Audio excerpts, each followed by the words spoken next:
श्रीमते भक्ति वेदांत स्वामी निति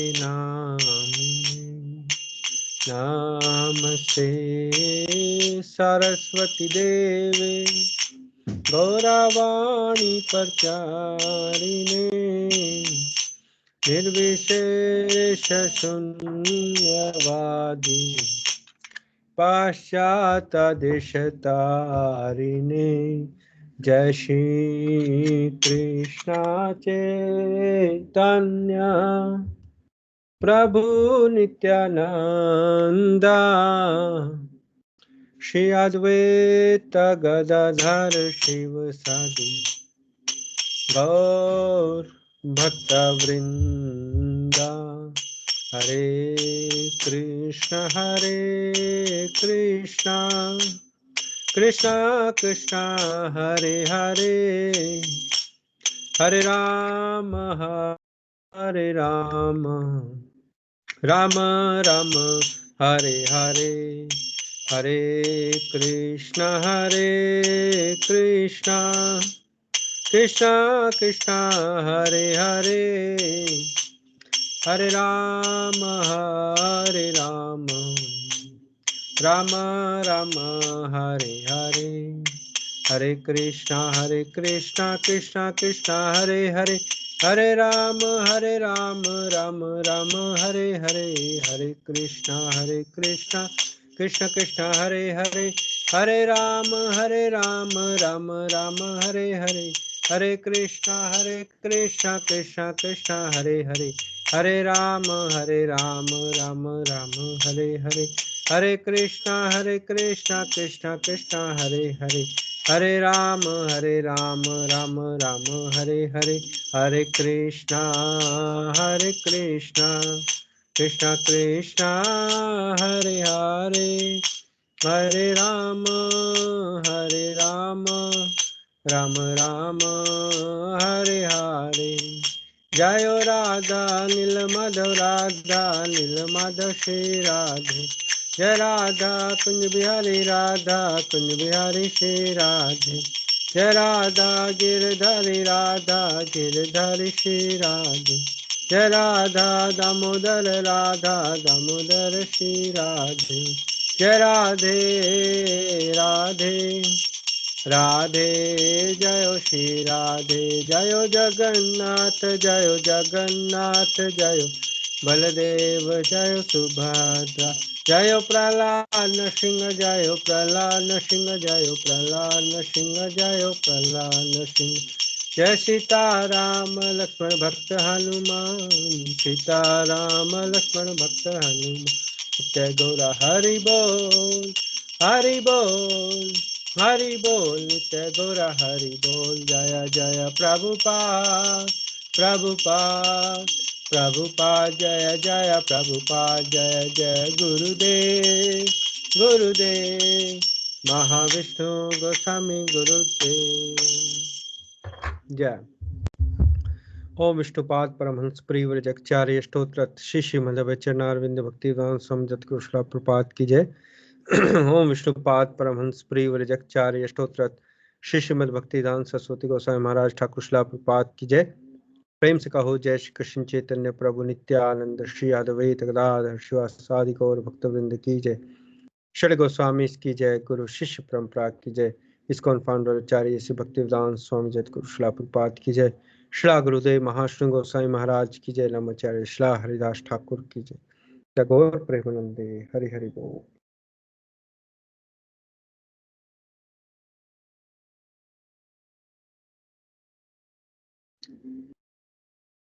जय श्रीला प्रपात की जय। श्रीला गुरुदेव की जय।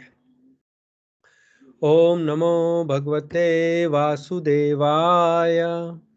ओम नमो भगवते वासुदेवाय। ओम नमो भगवते वासुदेवाय। ओम अज्ञानं तिमिरन्धस्य ज्ञानञ्जनशलाकया चक्षुरुन्मिलितं येन तस्मै श्रीगुरवे नमः। श्रीचैतन्यमनोभीष्टं स्थापितं येन भूतले स्वयं रूपा कदा मह्यं ददाति स्वापदान्तिकम्। वन्देऽहं श्रीयुतापदकमलं श्रीगुरून् वैष्णवांश्च। श्रीरूपं साग्रजातं सहगणा रघुनाथं वितं तं सजीवं साधुवैतं सावधूतं परिजनसहितं कृष्णचैतन्यदेवम्। श्री राधा कृष्ण पदान् सहगणा ललिता श्री विशाखान्वितांश्च। हे कृष्णा करुणा सिंधु दीनबंधु जगतपते गोपेशा गोपिका कांता राधा कांता नमोस्तुते। तप्त कांचन गौरांगी राधे वृंदावनेश्वरी वृषभानुसुते देवी प्रणमामि हरिप्रिये। वाञ्छकल्पतरुभ्यश्च कृपा सिन्धुभ्येव च पतितानां पावनेभ्यो वैष्णवेभ्यो नमो नमः। नमो ओम विष्णुपदाय कृष्णपृष्ठाय भूतले श्रीमते महाविष्णु गोस्वामिनिति नामिने। नमो ओम विष्णुपदाय कृष्णपृष्ठाय भूतले श्रीमते भक्तिवेदांत स्वामिनिति नामिने। नमस्ते सारस्वती देवे गौरवाणी प्रचारिणे निर्विशेषा शून्यवादी पाश्चात्य देश तारणे। जय श्री कृष्ण चैतन्य प्रभु नित्यानंद श्री अद्वैता गदाधर शिवासादि गौर भक्त वृंद। हरे कृष्णा कृष्णा कृष्ण हरे हरे हरे राम राम राम हरे हरे। हरे कृष्ण कृष्ण कृष्ण हरे हरे हरे राम राम राम हरे हरे। हरे कृष्ण कृष्ण कृष्ण हरे हरे हरे राम राम राम हरे हरे। नारायण नमस्कृत्य नरं चैव नरोत्तमं देवीं सरस्वतीं व्यासं ततो जयमुदीरयेत्। नष्टप्रायेषु भद्रेषु नित्यं भागवत सेवया भगवती उत्तम श्लोके भक्तिर्भवति नष्टकी। हरे कृष्णा कृष्ण कृष्ण हरे हरे हरे राम राम राम हरे हरे। जय जगत गुरु शिला प्रभुपाद की जय। शिला गुरुदेव महाराष्ट्र गोस्वामी महाराज की जय। भगवत गीता जी की जय। श्रीमद् भागवतम पुराण की जय। टैगोर प्रेमानंदे। हरि हरि बोल। हरे कृष्णा। हरे कृष्णा प्रिय भक्तों, प्रिय मित्रों, आज के हरे कृष्णा वीकेंड हरियाणा के प्रोग्राम में आपका स्वागत है। सबसे पहले तो मैं जानना चाहूँगा कि मेरी आवाज़ सही आ रही है, क्योंकि पिछले कुछ प्रोग्राम्स में आवाज़ बहुत धीमी आती है। तो आपको आवाज़ सही आ रही है? ठीक आ रही है? तो जो हमारे गेस्ट यूजर हैं उन्होंने कुछ हाथ खड़ा किया है। हरे कृष्णा, आप कुछ कहना चाहते हैं?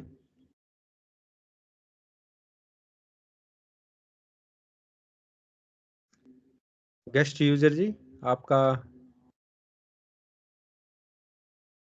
कुछ इंडिकेशन है, कुछ कहना चाहते हैं आप? हरे कृष्णा।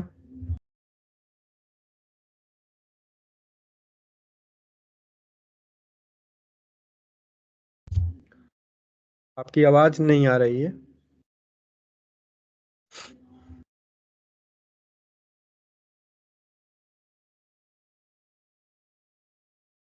हरे कृष्णा। मुझे लगता है कुछ उनके माइक में प्रॉब्लम है। ठीक है,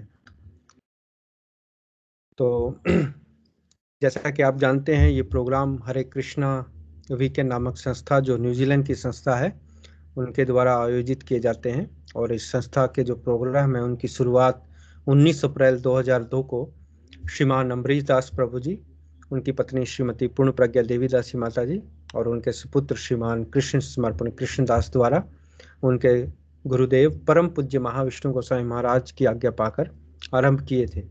और उनके ही शिक्षा के द्वारा और उनके प्रशिक्षण में मैं ये कार्यक्रम कर पा रहा हूँ। इसके लिए मैं उनका हृदय से बहुत बहुत आभार प्रकट करता हूँ। थैंक यू वेरी मच प्रभु जी। हरे कृष्ण। तो अपने जो ये प्रोग्राम्स हैं, इनमें हम शिला प्रभुपाद जी की जो छोटी पुस्तकें हैं उनका अध्ययन कर रहे हैं। तो अभी हम ये पुस्तक है आत्म साक्षात्कार का विज्ञान। इस पुस्तक, ये शिला प्रभुपाद जी हैं, इस पुस्तक का हम अध्ययन कर रहे हैं। तो हम ने पिछली बार जो अध्याय था, अध्याय नंबर 5, उसका वो छोटा सा ही अध्याय था, उसको हमने पढ़ा था। आज हम दूसरा अध्याय का आरंभ करेंगे, उसको आरंभ करेंगे। उस अध्याय का नाम है विवेकपूर्ण जिज्ञासाएं। अब जिज्ञासा तो हम सब में होती है ना। जो व्यक्ति जिज्ञासा नहीं करता तो समझो वो इंटरेस्टेड नहीं है, रुचि नहीं है ना। अगर किसी चीज में किसी की रुचि है तो वो जिज्ञासा, जिज्ञासा मतलब प्रश्न करना है ना। प्रश्न करते हैं कि ये कैसे, वो कैसे, तिलक क्यों लगाते हैं, कंठी माला क्यों पहनते हैं, धोती क्यों लगाते हैं, है ना, शिखा क्यों रखते हैं, वेजिटेरियन फूड क्यों खाना, है ना। सो कितने ही जिज्ञासाएं हैं, लोग जिज्ञासाएं करते हैं। तो ये तो चलो छोटी मोटी वैसी जिज्ञासाएं हैं। असली जिज्ञासा तो वो होती है जब हम ये पूछते हैं कि मैं कौन हूँ, मेरे आने का पर्पज क्या है इस दुनिया में, है ना। तो शास्त्रों में कहा गया है इसको अथ तो ब्रह्म जिज्ञासा। ब्रह्म की जिज्ञासा मतलब जो स्पिरिचुअलिटी, अध्यात्म की जिज्ञासा, जो उसके बारे में प्रश्न हो, वो कैसे हमें आध्यात्मिकता में आगे बढ़ना है, कैसे वो जिज्ञासाएं अच्छी क्वालिटी की जिज्ञासाएं हैं, विवेकपूर्ण जिज्ञासाएं। जैसे अध्याय का नाम है विवेकपूर्ण जिज्ञासाएं, मतलब जो हम अपने बुद्धि का, विवेक का इस्तेमाल करके पूछते हैं। तो जो शिला प्रभुपाद जी की मैगजीन है जो उन्होंने चलाई थी बहुत पहले, उसका नाम था बैक टू गॉड हेड, है ना, और हिंदी में उसका नाम है भगवत दर्शन। तो ये 1960, 20 अप्रैल 1960 का जो मैगजीन निकली थी उसके अंदर से लिया हुआ एक संस्करण, क्या कहते हैं उसको, निबंध है या आर्टिकल है, और जो हम पढ़ेंगे। इसमें शिल प्रभुपाद आत्मा के विज्ञान के विषय में पुनः चर्चा करते हैं। क्योंकि मनुष्य एक विवेकी जीव है, अतः उसका जन्म जिज्ञासा एवं प्रश्न करने के लिए होता है। प्रश्नों की संख्या जितनी अधिक होगी उतनी अधिक प्रगति ज्ञान और विज्ञान में होगी, किंतु सर्वाधिक बुद्धिमान मनुष्य यह जिज्ञासा करता है कि मृत्यु के पश्चात क्या होता है ना। तो विवेक पूर्ण जिज्ञासा क्या है, विवेक क्या होता है? विवेक का मतलब होता है जब हम अपनी बुद्धि का इस्तेमाल करते हैं, उसको विवेक कहते हैं, है ना। और जब हम मतलब कोई ऐसी प्रश्न पूछते हैं, और असली बुद्धि का इस्तेमाल कैसे होगा कि हाँ मृत्यु के पश्चात क्या होगा, हम कहाँ से आए हैं, कहाँ जाएंगे, क्या यही शरीर ही बस जीवन है या इसके बाद भी कोई जीवन है, या क्या होता है इसके बाद। तो ऐसी जिज्ञासाएं जो होती हैं वो विवेकपूर्ण जिज्ञासाएं होती हैं। तो यहाँ शिला प्रभुपाद जी उसी का ही जिक्र कर रहे हैं। तो आइए पढ़ते हैं शिला प्रभुपाद जी क्या कहते हैं। पिता के साथ भ्रमण करता हुआ एक छोटा बालक निरंतर जिज्ञासाएं करता जाता है। वह पिता से अनेकों अनेक विलक्षण बातें पूछता है। पिता को यथोचित उत्तरों से अपने पुत्र को संतुष्ट करना पड़ता है। गृहस्थ आश्रम में जब मैं एक युवा पिता था तो निरंतर साथ रहने वाला मेरा दूसरा पुत्र मुझसे सैकड़ों प्रश्न पूछता था। एक दिन हम संध्या को ट्राम में जा रहे थे कि सामने से एक बारात निकल रही थी, और उस 4 वर्ष के बालक ने सदा ही की भांति यह प्रश्न किया कि यह विशाल शोभा यात्रा क्या है।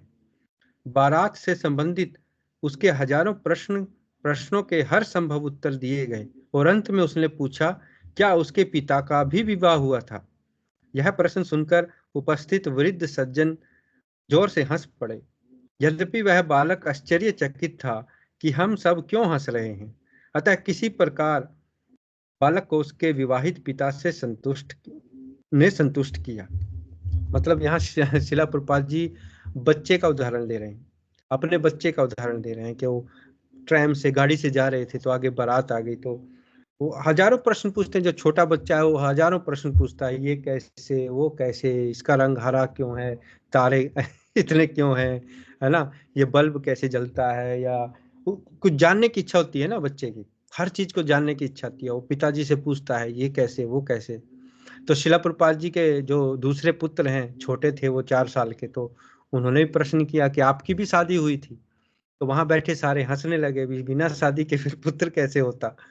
तो कहने का मतलब ये है कि पिता को फिर जो बच्चा है उसको संतुष्ट करना पड़ता है, जवाब देना पड़ता है, ये ऐसे नहीं, ऐसे ऐसे नहीं, ऐसे होता है। तो जिज्ञासाएं करते हैं, मतलब बच्चा भी जिज्ञासा करता है, बच्चा भी प्रश्न पूछता है।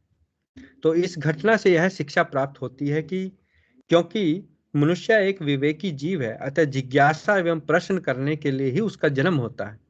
प्रश्नों की संख्या जितनी अधिक होती है उतनी ही अधिक ज्ञान और विज्ञान में उन्नति। संपूर्ण भौतिक सभ्यता ही युवा वर्ग के द्वारा अपने से बड़ों को पूछे गए इन प्रचुर मौलिक प्रश्नों पर ही आधारित है। जब बड़े लोग युवा वर्ग के प्रश्नों का यथोचित उत्तर देते हैं तो सभ्यता की क्रमशः उन्नति होती है। किंतु सर्वाधिक बुद्धिमान मनुष्य यही जिज्ञासा करता है कि मनुष्य के मृत्यु के पश्चात क्या होता है। अल्प बुद्धि वाले व्यक्ति जिज्ञासाएं कम किया करते हैं, परंतु जो बुद्धिमान हैं उनके प्रश्नों का स्तर ऊंचा होता जाता है। तो मतलब यहाँ शिला प्रभुपाद जी बता रहे हैं कि प्रश्न ऐसे होते हैं, और जो हमारी सभ्यता है, अभी तो चलो अब तो कौन है इतना, पहले लेकिन जब हम छोटे छोटे थे उस टाइम तो इतने टेलीविजन और ये मोबाइल फोन नहीं थे, तो रेडियो वगैरह हुआ करते थे, लेकिन फिर भी लोग अपने जो बुजुर्ग थे उनके पास बैठा करते थे जाकर रात को, शाम को, और वो फिर उनको सुनाते थे, अपने जीवन के अनुभव सुनाते थे, प्रश्न पूछे जाते थे, है ना, कहानियां सुनाते थे जिनसे कुछ शिक्षा मिलती है। तो ऐसे एक कल्चर था, ऐसे एक सभ्यता थी, जिसकी बात यहाँ शिला प्रभुपाद जी बता रहे हैं, ताकि जो बड़े बुजुर्ग लोग हैं वो युवा जो वर्ग हैं उनको उनके प्रश्नों के उत्तर देते और अपने अनुभव उनसे साझा करते, ताकि उनका अनुभव बने, उनकी थोड़ी सी समझ बढ़े, एक्सपीरियंस बढ़े उनका, है ना, चाहे खेती से रिलेटेड या बिजनेस से रिलेटेड, किसी से भी रिलेटेड वो प्रश्न पूछते थे, और जो बुजुर्ग हैं वो प्रश्नों का उत्तर देते थे, और लोग रात देर रात तक बुजुर्गों के पास बैठा करते थे, उनसे ज्ञान प्राप्त करते थे, जो अब नहीं दिखता है, जो बिल्कुल ही खत्म हो चुका है। ऐसी अभी जो चलन है वो नहीं है हमारे। जब से मोबाइल आए हैं तो सब कुछ लोग अब मोबाइलों पर से ज्ञान प्राप्त करते हैं। तो सर्वाधिक बुद्धिमान पुरुषों में से एक महाराज परीक्षित थे, जो संपूर्ण विश्व के सम्राट थे। अनजाने में ही एक ब्राह्मण के ने राजा को शाप दे दिया कि 7 दिन के भीतर सांप द्वारा काटे जाने के कारण राजा की मृत्यु हो जाएगी। वह ब्राह्मण यद्यपि बालक ही था, मतलब ये महाराज परीक्षित जो हैं ये अर्जुन के क्या हैं, पोते, है ना। जो अर्जुन का पुत्र था अभिमन्यु, फिर उसकी पत्नी थी उत्तरा, और महाराज परीक्षित उत्तरा के गर्भ में थे जब उसकी मृत्यु। तो उसके बाद फिर इनका जन्म हुआ था, महाराज परीक्षित। और ये फिर जंगल में एक बार गए थे जहां इनको प्यास लगी, और वहां उन्होंने एक ऋषि को तपस्या करते देखा, और वो ध्यान में मग्न थे, लेकिन महाराज परीक्षित बहुत प्यास से व्याकुल थे। तो उन्होंने उस ऋषि को बुलाया, लेकिन वो उन्होंने सुना नहीं, वो ध्यान में मग्न थे। तो इससे उनको गुस्सा आया, और वहां एक मरा हुआ सांप पड़ा था जो उन्होंने उसके गले में डाल दिया, और फिर वो वहां से आ गए। लेकिन उस जो ऋषि मुनि थे उनका जो पुत्र था वो बहुत छोटा था। जब उसको पता चला कि किसी राजा ने मेरे बाप के गले में मरा हुआ सांप डाल दिया, तो उन्होंने उसी टाइम ही श्राप दे दिया कि जिस राजा ने किया उसको 7वें दिन सांप से काटकर उसकी मृत्यु हो जाएगी। और वो राजा थे महाराज परीक्षित। और जब इस बात का पता चला ऋषि मुनि को, तो उसने अपने पुत्र को डांटा कि ये तूने क्या किया, ये राजा तो बहुत धर्मात्मा राजा है, ये राजा नहीं रहेंगे तो दुनिया में हाहाकार मच जाएगा, कलयुग आ जाएगा। और वही हुआ। महाराज परीक्षित जाने के बाद कलयुग आ गया, तो घोर कलयुग आ गया।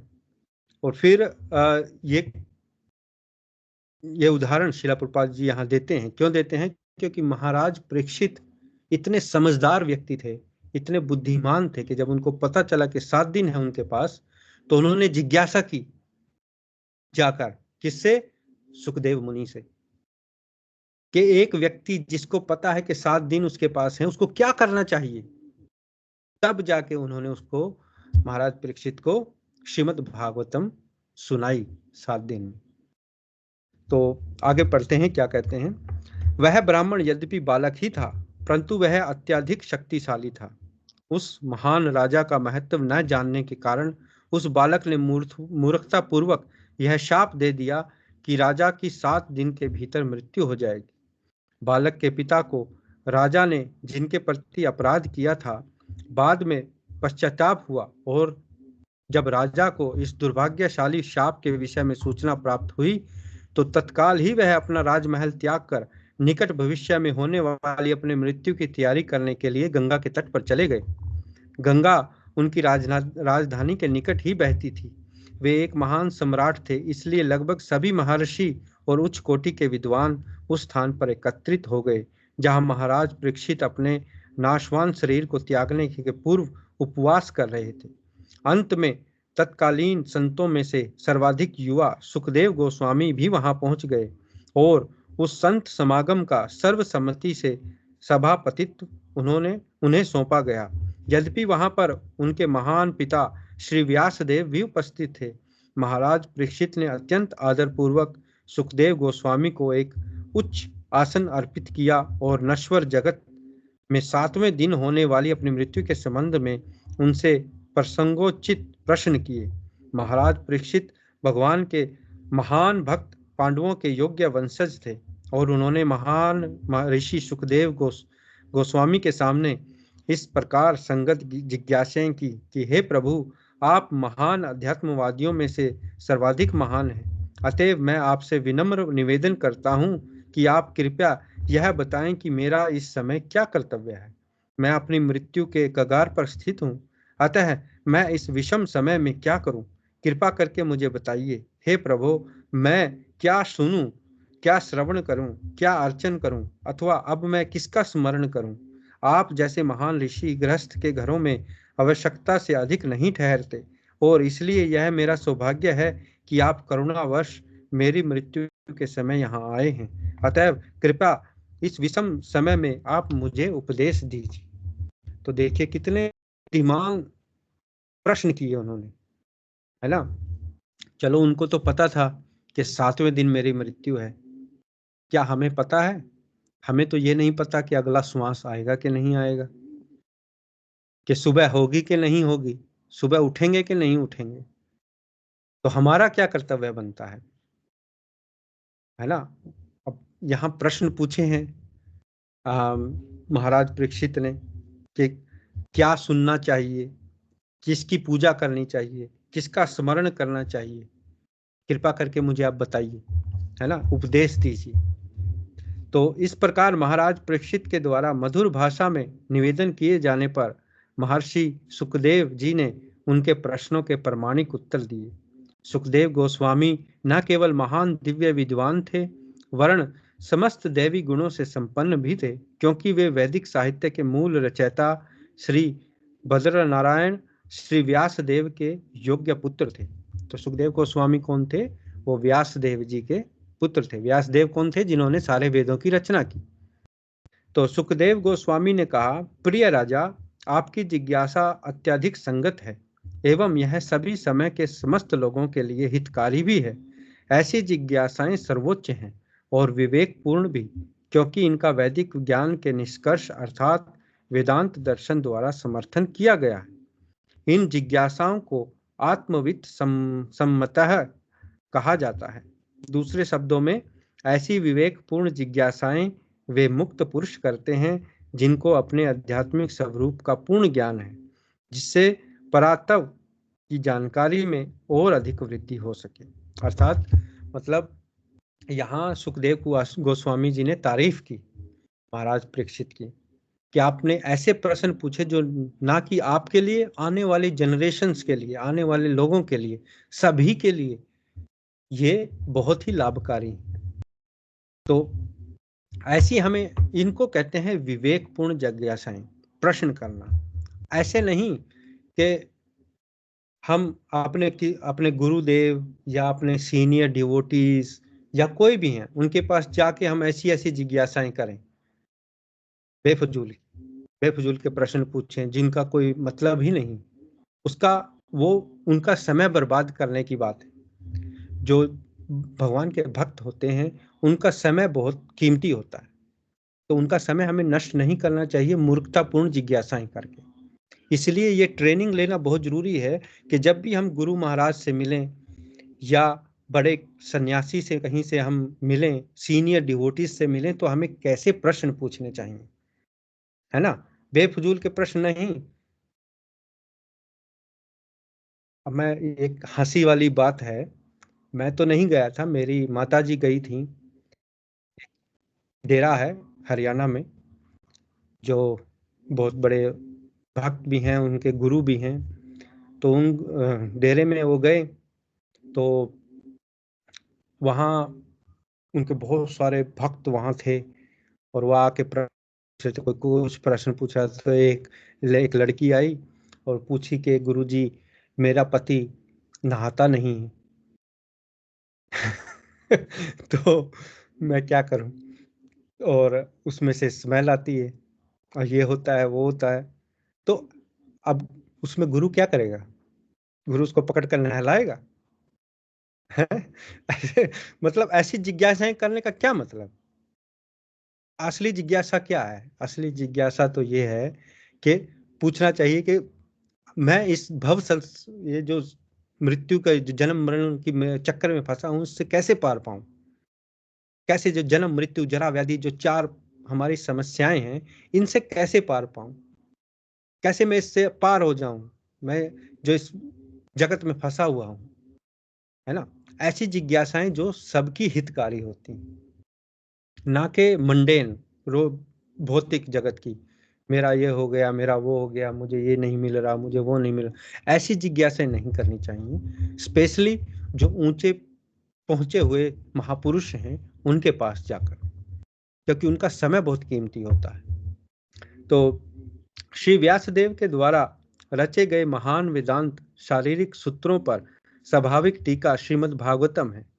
वैदिक साहित्य में वेदांत सूत्र का सर्वोच्च स्थान है। इनमें आध्यात्मिक ज्ञान के दिव्य विषय से संबंधित मूलभूत जिज्ञासाओं का केंद्रीकरण किया गया है। यद्यपि श्री व्यासदेव ने इस महान ग्रंथ की रचना की, फिर भी उनके मन में संतोष नहीं हुआ। रचना के पश्चात उनकी भेंट नारद जी से हुई, जो उनके आध्यात्मिक गुरु थे, और उन्होंने श्री व्यासदेव को पूर्ण पुरुषोत्तम भगवान के विषय का वर्णन करने का परामर्श दिया। ऐसा परामर्श प्राप्त करने पर श्री व्यासदेव ने भक्ति योग के सिद्धांतों पर ध्यान लगाया, जिनके द्वारा उन्हें निरपेक्ष भगवान और सापेक्ष अर्थात माया में भेद स्पष्ट हो गया।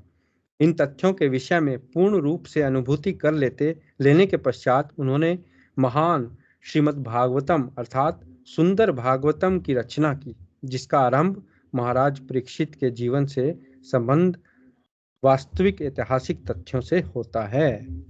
तो यहाँ क्या हुआ कि जब वेद व्यास जी ने सारे ग्रंथों की रचना की, है ना, उन्होंने चार वेदों, पहले एक ही वेद था, उसको चार वेदों में बांट दिया, और फिर उन्होंने अलग अलग पुराण लिखे, देवी पुराण, शिव पुराण, विष्णु पुराण, गरुड़ पुराण, कितने 18 पुराण, कितने पुराण हैं, उपनिषद हैं, है ना, महाभारत की रचना की, रामायण की रचना की। तो ये सब उन्होंने लिपिबद्ध की। पहले क्या थे, ये लिखे हुए नहीं थे, ये स्मरण में थे, क्योंकि लोगों की बुद्धि बहुत तेज थी। गुरु अपने शिष्यों को बताते थे, वो अपने शिष्यों को, वो तो एक परंपरा चलती थी। लेकिन वेद व्यास जी को पता था कि आने वाला टाइम कलयुग है, कलयुग में लोगों की स्मृति, जो मेमोरी है, बहुत छोटी होगी, बहुत कम होगी। तो इसलिए उन्होंने सब कुछ लिख दिया। लेकिन सब कुछ लिखने के पश्चात भी उनके मन में संतुष्टि नहीं थी, वो एक विचलित हो रहे थे, जैसे होता है ना, घबराहट सी, मतलब। तो उनके गुरु कौन है? नारद मुनि जी। वेद व्यास जी के गुरु हैं नारद मुनि जी। तो नारद मुनि जी वहां आए। नारद मुनि जी ने के सामने वेद व्यास जी ने रखा कि हे गुरुदेव, आप, मैंने इतना सारा कुछ, सब कुछ लिख डाला, सब कुछ बता दिया मैंने इसमें, लेकिन फिर भी मेरे मन के अंदर शांति नहीं, संतुष्टि नहीं है, क्या कारण है? तो नारद मुनि जी ने कहा कि आपने तो देखो, ये तो आपने लड़ाई वाला काम कर दिया। वो बोले कैसे? कि आपने सारे जो, अब शिव पुराण में लिखा आपने सब शिव को सबसे ऊपर बता दिया, देवी पुराण में लिखा आपने सबको देवी को सबसे ऊंचा बताया है ना? आपने कुछ गरुड़ पुराण में लिखा, फिर विष्णु पुराण में लिखा है, लेकिन आपने जो असली जो परम पुरुषोत्तम भगवान है, जिनसे सब कुछ आता है, उनके बारे में तो लिखा नहीं। उनका तो आपने कुछ कोई ग्रंथ नहीं लिखा। तो जब तक आप वो नहीं लिखोगे तो संतुष्टि कैसी होगी? तो फिर उन्होंने मनन किया, जैसे यहाँ लिखा श्रील प्रभुपाद जी ने, उन्होंने ध्यान लगाया भक्ति योग पर, और फिर उनको उन्होंने फिर श्रीमद् भागवतम की रचना की। श्रीमद् भागवतम क्या है? भगवान के बारे में, उनके भक्तों के बारे में, भगवान श्री कृष्ण जो परम पुरुषोत्तम भगवान हैं उनके बारे में। तो सबसे लास्ट का ग्रंथ उन्होंने क्या लिखा? श्रीमद् भागवतम पुराण, जिनको ग्रंथ राज भी कहा जाता है, जिसके पश्चात उनको फिर संतुष्टि हुई। तो वेदांत सूत्र का आरंभ परतत्व के विषय में की गई महत्वपूर्ण जिज्ञासा से होता है, अथ तो ब्रह्म जिज्ञासा। अब ब्रह्म अर्थात परतत्व के विषय में जिज्ञासा करें। जब तक मनुष्य में जीवन का ओज यानी बल रहता है, तब तक वह अवश्यम भावी मृत्यु के नग्न सत्य को भूले रहता है। इस प्रकार मूर्ख मनुष्य जीवन की वास्तविक समस्याओं के विषय में आवश्यक जिज्ञासा नहीं करता, है ना? जब तक शरीर जवान है ना, शरीर में दमखम है, तब तक वो उसको लगता है कि वो बुलेट प्रूफ है। बुलेट प्रूफ समझते हो ना? मुझे कुछ नहीं होने वाला, है ना? मैं तो जो मर्जी करूं, कोई भी नशा करूं, कैसे भी जीवन जीऊं, कुछ भी खाऊं, कुछ भी, एक झटका आ जाए, किसी बीमारी का एक झटका आ जाए, बस थर थर कांपने लगता है। तो पता लग जाता है कि कभी भी कुछ भी हो सकता है। जैसे कोरोना आया था, सभी की अकल ठिकाने पे आ गई, है ना? तो तब तक वो जिज्ञासा नहीं करता। तो सभी लोग सोचते हैं कि वे कभी नहीं मरेंगे, यद्यपि प्रत्येक क्षण अपने नेत्रों में वे मृत्यु का प्रमाण देखा करते हैं। पशुता और मानवता में यही अंतर है। बकरी जैसे पशु को आगामी मृत्यु का कोई ज्ञान नहीं रहता। यद्यपि उसके आगे खड़ी हुई बकरी की हत्या की जा रही होती है, फिर भी वह पीछे खड़ी हुई बकरी सामने डाली गई हरी हरी घास के मुंह में वध किए जाने की शांतिपूर्वक प्रतीक्षा करती रहती है। और दूसरी ओर यदि कोई मनुष्य यह देखता है कि शत्रु के द्वारा उसके साथी की हत्या की जा रही है, तो या तो वह अपने मित्र की रक्षा करने के लिए संघर्ष करता है, अथवा संभव हुआ तो अपने जीवन की रक्षा करने के उद्देश्य से उस स्थान से भाग खड़ा होता है। मनुष्य और पशु में यही अंतर है ना? आपने देखा होगा बुच्चड़ खानों में या कहीं, जब बकरों को काटते हैं तो एक बकरे को काट दिया तो उसके पीछे जो दूसरा बकरा है वो हरी घास खाने में लगा है। वो देख भी रहा है कि आगे कट रहे हैं, लेकिन उसको बस खाने में, क्योंकि पशु पशु का मतलब है बस वो खाना, उसको खाना चाहिए और आराम चाहिए, खाना चाहिए, आराम चाहिए, बस। उसमें इतनी बुद्धि नहीं। लेकिन अगर मनुष्य को ऐसे मारने के लिए खड़ा किया जाए तो वो कुछ कुछ ना कुछ तो प्रोटेस्ट करेगा, चीखेगा, चिल्लाएगा, या कुछ वहां भागने की कोशिश करेगा। तो ये अंतर होता है चेतना का, है ना? पशु की चेतना कम विकसित है, मनुष्य की चेतना अधिक विकसित है। तो इसलिए हमें मतलब ऐसे पशुवत बिहेवियर या व्यवहार नहीं करना चाहिए। हमें ये सोचते हुए कि हमारी भी मृत्यु है ना, हमारी भी मृत्यु आएगी। क्योंकि अभी तो क्या है, सभी लोग ये सोचते हैं कि मैं नहीं मरूंगा, दूसरा मरेगा। जब महाराज युधिष्ठिर, महाभारत के अंदर ये प्रसंग आता है कि जब पांडव उसमें थे, वनवास में जंगल में थे, तो एक वो प्यास लगी उनको एक तालाब के पास। वो पानी एक एक करके जाते गए और वहां यक्ष का राज था, और उस यक्ष ने प्रश्न पूछे, और जिससे जो उसके 4 भाई थे उन्होंने तो उनको इग्नोर किया और पानी पी लिया और वहीं वो मर गए। लेकिन जब युधिष्ठिर वहां पहुंचा तो उसने उस यक्ष के प्रश्नों के उत्तर दिए। तो उनमें से एक प्रश्न था, यक्ष ने पूछा कि संसार में सबसे आश्चर्यजनक क्या है, सबसे ज्यादा आश्चर्यजनक क्या है। तो युधिष्ठिर महाराज ने कहा कि सबसे ज्यादा आश्चर्यजनक यह है कि मनुष्य यह देखते हुए भी सभी लोगों की मृत्यु हो रही है, फिर भी यह सोचता है कि मैं नहीं मरूंगा। ये सबसे बड़ा आश्चर्य है कि मेरी मृत्यु नहीं होगी, मैं तो अमर हूं, मैं तो बुलेट प्रूफ हूं, है ना। तो ऐसे सोच है कि हम बस, क्या ऐसे सोच क्यों है, क्योंकि ये दिखता है, क्योंकि यहाँ हम रहते हुए परमानेंट प्लान बनाते हैं अपना, मेरी प्रॉपर्टी, मेरी जायदाद, मेरा हक, मेरा ये मेरा वो, और ऐसे प्लान बनाएंगे कि हम यहाँ सदा सदा ही यहाँ रहेंगे। लेकिन क्या हमने देखा, मेरे बाप दादा वो भी ये जमीन यहीं छोड़कर चले गए, मैं भी यहीं जमीन छोड़कर चला जाऊंगा, या कोई प्रॉपर्टी जो भी है छोड़कर चला जाऊंगा। आगे ये चक्र चलता रहे, क्योंकि जो संपत्ति है, जो भौतिक चीजें हैं, वो हमारे साथ नहीं जाती। हमारे साथ क्या जाता है, जो हमने कर्म किए हैं, हमने कैसा अपना जीवन जिया है, हमने कैसे लोगों से बिहेव किया है, हमने कैसे लोगों की मदद की है या उनका शोषण किया है या धोखेबाजी की है, क्या क्या किया है, वो सब हमारे साथ जाएगा। और यहाँ की संपत्ति हमारे साथ नहीं जाएगी जो हम कमा रहे हैं वो धोखाधड़ी करके। इसलिए गुरु महाराज जी कहते हैं कि our income should be clean.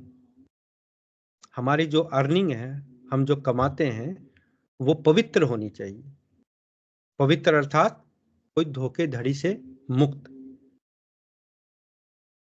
जब तक वो नहीं होगी तब तक हमारा चित्त मन शांत नहीं होगा, हम हमेशा विचलित रहेंगे। तो आगे पढ़ते हैं। एक बुद्धिमान व्यक्ति यह भली भांति जानता है कि उसके जन्म के साथ ही मृत्यु भी उत्पन्न हो जाती है। उसे यह ज्ञात है कि प्रत्येक क्षण उसकी मृत्यु होती जा रही, और ज्यों ही उसके जीवन की अवधि समाप्त होगी त्यों ही मृत्यु का अंतिम रूप सामने आ जाएगा। इसलिए वह अगले जीवन के लिए अथवा जन्म मृत्यु रूपी बारंबार होने वाले भव रोग से मुक्त होने की तैयारी करता है। किंतु मूर्ख व्यक्ति जानता ही नहीं कि प्रकृति के नियमों के द्वारा थोपे गए अनेकों अनेक जन्म और मृत्यु की श्रृंखला के पश्चात ही यह मनुष्य योनि प्राप्त होती है। उसे यह ज्ञात ही नहीं कि जीवात्मा शाश्वत है और उसका न तो जन्म होता है और न मृत्यु। जन्म मृत्यु जरा व्याधि जीवात्मा पर बाह्य रूप से आरोपित किए जाते हैं। इसका कारण भौतिक प्रकृति से संपर्क और अपनी नित्य दैवी प्रकृति एवं परम पूर्ण के साथ गुणात्मक अभिन्नता को भूल जाना है। तो असली जो कारण है, वो कारण क्या है कि हम भूल गए हैं, क्या भूल गए हैं कि हम भगवान का अंश हैं, हम आत्माएं हैं। हम अपने आप को क्या समझ रहे हैं, शरीर। इसलिए ये जन्म मृत्यु जरा व्याधि हमें तंग करती है, क्योंकि जन्म मृत्यु जरा व्याधि किसकी है, शरीर की है। बीमारी किस में आती है, शरीर में। व्याधि, जरा मतलब बुढ़ापा किस में आता है, शरीर में। जन्म किसका होता है, शरीर का। मृत्यु किसकी होती है, शरीर की। आत्मा के ये नहीं है, आत्मा को जन्म मृत्यु जरा व्याधि नहीं है। लेकिन क्योंकि हम इस देह से इतना अटैच्ड हैं कि हम अपने आप को ये देह ही समझते हैं, और इसी लिए हमें ये सब जो समस्याएं हैं उनका सामना करना पड़ता है, जन्म मृत्यु जरा व्याधि। और इसको हम दुख की भांति भोगते हैं, क्योंकि ये संसार क्या है, दुखाल्यम। दुखाल्यम अशाश्वतम, मतलब टेम्परेरी है और दुखों का घर है, जो भगवान कह रहे हैं भगवत गीता में। तो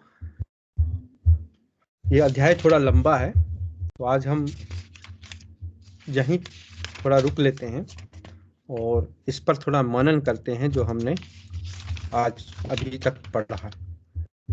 तो मैं चाहूँगा कि आपका कोई अगर प्रश्न है या कोई टिप्पणी है अब तक जो हमने पढ़ा, श्रील प्रभुपाद जी ने जो बताया है उसके बारे में, तो आप कृपया बता सकते हैं अपना माइक खोलकर। हरे कृष्णा।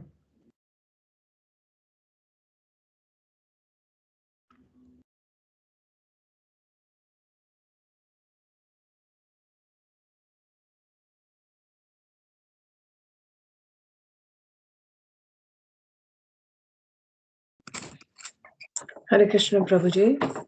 हरे कृष्ण। बहुत बहुत धन्यवाद आपका। कैसे आप श्रील प्रभुपाद जी के ने जो जैसे बताया कि कैसे हम भाग रहे हैं अपने डेली लिविंग के लिए, और हम कैसे ये सब हमें, ये तो हम जानते हैं कि जो मटेरियल अचीवमेंट्स हैं हमें दूर लेके जाती हैं हमारी डिवोशनल सर्विस से, पर किंतु आप किसी को भी देखिए, जिसके पास है और जिसके पास नहीं है, हर कोई अपनी जो है रोजाना की ज़रूरतों को पूरा करने के लिए उसको काम की तो आवश्यकता है काम करने की। तो वो काम तो इंसान के, जैसे कहीं तो कहते हैं कि कर्म ही पूजा है। तो आप इसको कैसे इलैबोरेट कर सकते हैं उन लोगों के, इवन कि आप और हम भी ऐसे नहीं है कि हम सिर्फ भगवान की भक्ति कर रहे हैं, हमारा सेंटर है वो, किंतु हमें भी काम करने की आवश्यकता तो है। तो फिर कैसे हम अपने मन को समझा सकते हैं कि सब यहीं छूट जाना है, छोड़ो, नहीं कुछ रोटी तो मिल ही जाएगी, रहने को घर भी मिल जाएगा। तो फिर ये प्रश्न सबके मन में उठता है, तो आप कैसे इसको? हाँ, हरे कृष्णा। ये आपने शायद या तो आप प्रश्न कर रही हैं सबके लिए लेकिन जब भगवान श्री कृष्ण अर्जुन को उपदेश देते हैं भगवत गीता का, तो पहला अध्याय आपने पढ़ा होगा, क्योंकि हमने भगवत गीता का पहला अध्याय अपने प्रोग्राम्स में भी पढ़ा है। तो उसमें अर्जुन बहुत तर्क देता है कि देखिए भगवान, अगर मैं मेरे जो सामने तो मेरे दादा खड़े हैं, परदादा मेरे गुरु खड़े हैं, मैं इन पर कैसे बाण चलाऊंगा, मैं कैसे लड़ूंगा इनसे, है ना। मेरा तो जीवन ही व्यर्थ है, मैं तो सब कुछ देने को तैयार हूँ। अगर दुर्योधन लेना चाहता है सब कुछ मेरा ले ले, मैं तो जाकर जंगल में तपस्या करूंगा, मैं तो भीख मांग कर खा लूंगा, है ना। तो ऐसे ऐसे वो शब्द बोलने लगा और फिर बताने लगा भगवान को कि अगर हम लड़ेंगे सब मर जाएंगे, तो स्त्रियां विधवा हो जाएंगी और व्याभिचार बढ़ जाएगा समाज के अंदर, है ना। तो ये सब वो बड़े बड़े वचन बोलने लगा भगवान श्री कृष्ण को। लेकिन फिर जब उसके सारा कुछ उसके हाथ से गांडी नीचे छूट गया, दूसरे अध्याय के अंदर भगवान से प्रार्थना करता है कि हे प्रभु, मैं अब आपका शिष्य हूँ, मुझे रास्ता दिखाओ, मेरे अंग शिथिल हो रहे हैं, मेरा गला सूखा जा रहा है, मेरी चमड़ी में आग लग रही है, मैं यहाँ खड़ा नहीं हो पा रहा हूं। तो भगवान श्री कृष्ण ने सबसे पहले तो उसको डांटा कि तू जैसे बड़ा विद्वान हो ऐसी ऐसी तू बातें कर रहा है, तेरे को पता ही नहीं है कि शरीर क्या है, आत्मा क्या है। भगवान ने ये तो नहीं कहा उसको कि हाँ ठीक है चल छोड़ छाड़ के चला जा, मैं देख लूंगा, मैं कर दूंगा सारा कुछ, ऐसे तो कहा नहीं भगवान ने। सबसे पहले तो भगवान ने क्या कहा, आत्मा का ज्ञान दिया। दूसरे अध्याय के 12वें 13वें श्लोक से लेकर आगे 10-15 श्लोक में भगवान यही बता रहे हैं कि शरीर अलग है, आत्मा अलग है, शरीर अलग है, आत्मा अलग है, शरीर में बढ़ोतरी होती है, शरीर आत्मा शरीर को त्याग कर दूसरा शरीर ग्रहण करती है, ऐसे भगवान ने उपदेश दिया, है ना। फिर तीसरे अध्याय में भगवान ने कर्म का सिद्धांत बताया, और अगर कर्म नहीं करना है, सब कुछ छोड़ छाड़ देना है, तो भगवान फिर कर्म के बारे में क्यों बता रहे हैं। है ना।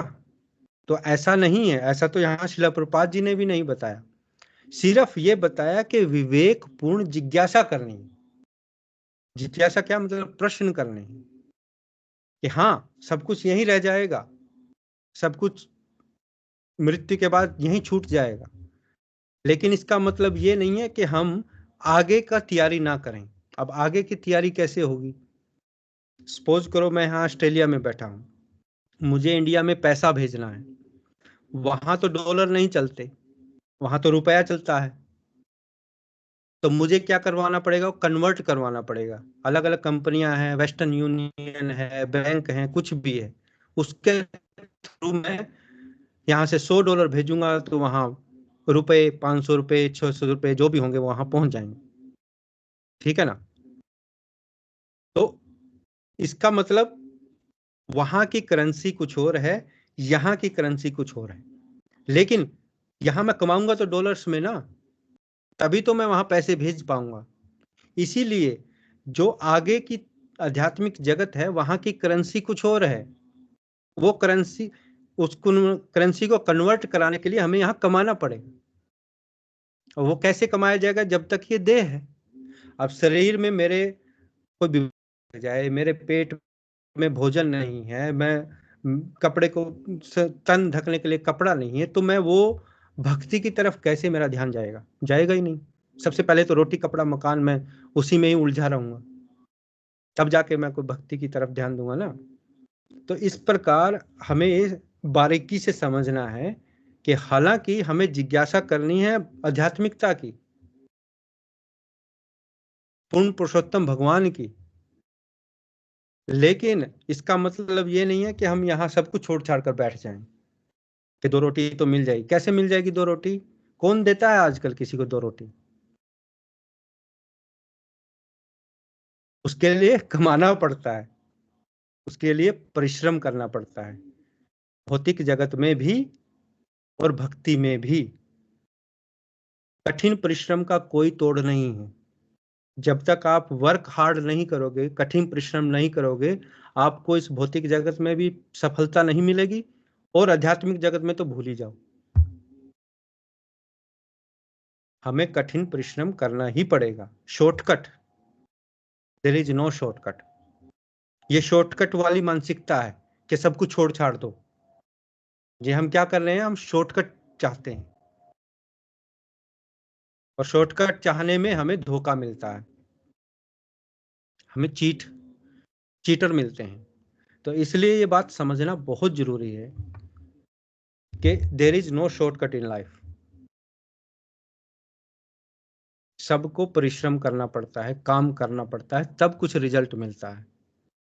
बिना काम के, बिना परिश्रम के कोई रिजल्ट नहीं। आशा है मैंने आपके प्रश्न का उत्तर दिया, या कोई आपको इसमें कुछ और क्लैरिफिकेशन चाहिए? हरे कृष्णा।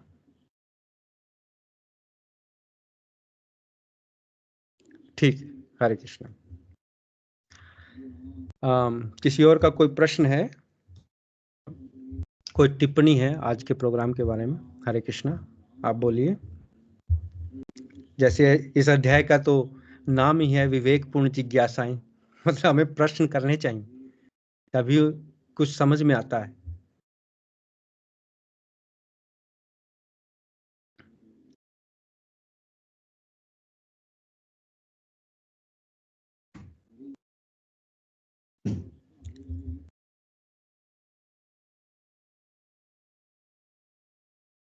हरे कृष्ण। संदीप जी, आप कुछ टिप्पणी कीजिए, कुछ प्रश्न पूछिए। आप तो हरे कृष्णा और प्रभु से जी। सुन रहे हैं। हरे कृष्णा। प्रभु जी, आज जो आपने शिला प्रभुपाद जी ने जो कहा है कि भी उनकी आपने सुनाया है उनकी वाणी को, बहुत ही आत्मिक थी वो, कि जो एक बार सुनने में मेरे दिमाग में नहीं बैठ पा रही है वो। तो मैं ये सोचने में मैं इसको बल्कि दोबारा 2 या 3 बार इसको दोबारा सुनूंगा जब आप इसको उस पर डालोगे, क्योंकि इतनी बुद्धि हमारी इस मामले में अभी इतनी तीव्र नहीं हुई कि भी हम उसको कि भी पकड़ पाए उस चीज को एकदम। तो आज मेरे लिए क्वेश्चन नहीं है आज मेरे पास इस मामले में। ठीक। तो नहीं, कोई बात नहीं, कोई बात नहीं। चलो, आपने बहुत गौर से सुना, हाँ क्योंकि जो गुरुदेव हैं वो बताते हैं कि हम सीरियस क्यों नहीं हैं। हम सीरियस इसलिए नहीं है क्योंकि हम अपने आप को मृत्यु शैया पर, चिता पर नहीं देखते हैं। हाँ इसलिए हम सीरियस नहीं होते हैं, है ना। बिल्कुल हम सब यही सोचते हैं कि वो चलो फलाना चला गया, वो चला गया, वो चला गया, चलो दुख प्रकट कर दिया, आ गए घर पे, फिर अपना वही काम चल रहा है ना। हाँ तो सीरियस होना इसलिए भी जरूरी है क्योंकि देखिए, भौतिक जगत में बहुत सारे भटकाव हैं, है ना। हाँ गृहस्थी है, बच्चे हैं, है ना, वो काम है, बिजनेस है, खेती बाड़ी है, कुछ भी है, बहुत सारी भटकाव हैं, बहुत सारे एंगेजमेंट हैं जहां हमें लगे रहना पड़ता है। लेकिन जैसे मैंने पहले शिला प्रभुपाद जी ने उदाहरण दिया ना, बुजुर्गों का दिया था, कि रात को पहले उनके पास बैठा करते थे लोग, है ना। थोड़ा मतलब 24 घंटे में से कुछ, जैसे आज हम आपने समय निकाला, है ना, ऐसे हमें समय निकालना पड़ता हाँ जी है ना। कुछ ऐसे जिज्ञासाओं के लिए, आध्यात्मिकता की बातें सुनने के लिए। और आप तो सुनते रहते हैं, मुझे पता है, आपसे मेरी बात होती रहती है, तो हाँ आप तो दिन में भी सुनते रहते हैं। हाँ जी। मैं पहले पता था जैसे हम इंडिया में थे, हमारे हम्म, गांव में जाना, उनके पास बैठना, वो और चार उनके दोस्त आते थे, उनके साथ बैठ के उनकी बातें सुनना, कोई ना कोई ऐसी ज्ञान की बात वो बताते थे जो हमारे जीवन को वो चेंज करके रख देती थी, बदल के रख देती थी, कि जो हम्म, उनके थे वो सुनने में अच्छा भी लगता था। तो कुछ ऐसी हाँ, थी जो हमारे जीवन को बदल देती थी, बहुत अच्छी थी। जो यहाँ आने के बाद, न्यूजीलैंड में आने के बाद, यहाँ जो आपने बताया कि शिला प्रभुपाद की वाणी के बारे में बात उन्होंने बताया कि मोबाइल आ गए, मोबाइल से सारा ज्ञान मिलता है, सब कुछ है। अब वो चीजें यहाँ नहीं रही, पर अब मैं हम्म। आ रहा हूँ तो मैं कोशिश करूंगा कि मैं उधर बैठूं नहीं, जाके। नहीं, बहुत बहुत अच्छी बात है, आप जा रहे हैं। तो लेकिन हाँ, थोड़ा सा वहाँ की कुछ हवा ही ऐसी है। आध्यात्मिकता है, फिर भी थोड़ी है भारत देश में। तभी तो लोग जगह जगह से, विश्व के कोने कोने से वहाँ धामों में आते हैं। सारे धाम वहाँ है, वृंदावन धाम वहाँ है, मथुरापुरी है, अयोध्यापुरी धाम है ना, बद्रीनाथ है, जगन्नाथपुरी है, कितने ही धाम हैं, द्वारकापुरी धाम है। तो हमारा, लोग आते हैं और आध्यात्मिकता का उन्हें वहाँ मिलता है ज्ञान। क्योंकि हमारे जो प्रभु हैं उन्होंने वहां पर जन्म लिया है, वहां पर उस धरती को खींचती है अपनी तरफ, वो धरती हर किसी को। हाँ, आध्यात्मिकता में जो भी इंटरेस्टेड होगा उस, अब जैसे आप कमाना है, आपने देखा होगा अपने आसपास भी, वहाँ अपने गांव के आसपास भी लोग कहेंगे तो पैसा कमाने कहाँ जाना है, अमेरिका। अमेरिका। वो बिल्कुल। अमेरिका चलो, वहाँ पैसा कमाएंगे। क्यों? क्योंकि भौतिकता में सबसे ज्यादा एडवांस कौन है? अमेरिका। अमेरिका है। इसी तरह पूरे विश्व में अगर कोई कहेगा ना कि मुझे जी भौतिक आध्यात्मिकता का ज्ञान लेना है, तो क्या कहेंगे? चलो इंडिया, भारत। क्योंकि भारत आध्यात्मिकता का सेंटर है, विश्व गुरु हाँ है ना। तो चाहे, और इस बात को सारे प्रूव, आप इसका जो सबूत है कि कितने ही अंग्रेज आते हैं भारत के अंदर और यहीं बस गए, हाँ जी। कहीं तो सन्यासी बन गए, है ना, उन्होंने सब कुछ छोड़ छाड़ दिया। हाँ जी। तो तो आज इसका मुझे, ये सबूत है। हाँ जी, आज एक बात मुझे वो भी बहुत अच्छी लगी, जब राजा परीक्षित को पता लगा कि भी उनकी एक सप्ताह के बाद मृत्यु होने वाली है, तो उन्होंने भगवान के ज्ञान का, गीता के भी किस तरह मैं अपनी इस देह को या अपने शरीर से, मान लो कि क्या वाणी मैं सुनूं कि जिससे मेरा कि शरीर जो है ये मैं छोड़ पाऊं, या हम्म। को आगे जाके कोई कष्ट ना हो उस पर। तो ये सही बहुत बात। मुझे, पर मैं ये देखा है कि मनुष्य को पता होने के बावजूद भी वो उसकी तरफ नहीं मुड़ता। हाँ, अगर उसकी कोई वैसा वैसा राजा होता, कोई लंपट, वो क्या करता? बस किला बनवा लेता, कोई ऐसा शीशे का ऐसा कमरा बनवा जहां से कोई सांप आ ना पाए, है ना, कि बस मैं बच जाऊं, वो ऐसे कुछ इंतजाम करवाता। लेकिन यहाँ हमें पता चलता है कि महाराज परीक्षित कितने बुद्धिमान व्यक्ति थे। उन्हें ना ही अपने बल्कि पूरी मानव जाति के बिहाफ पर प्रश्न किए, हाँ जी, है ना, जिससे पूरी मानव जाति का भला हो। और तब श्रीमद् भागवतम का वहां व्याख्यान हुआ, श्रवण, है ना, उन्होंने सुखदेव गोस्वामी जी ने सुनाई। तो ये बहुत ही जो विवेकपूर्ण जिज्ञासा जो है, ये हमें इससे सीखने को मिलता है कि हमें किस प्रकार के प्रश्न पूछने चाहिए, किस प्रकार की जिज्ञासा करनी चाहिए।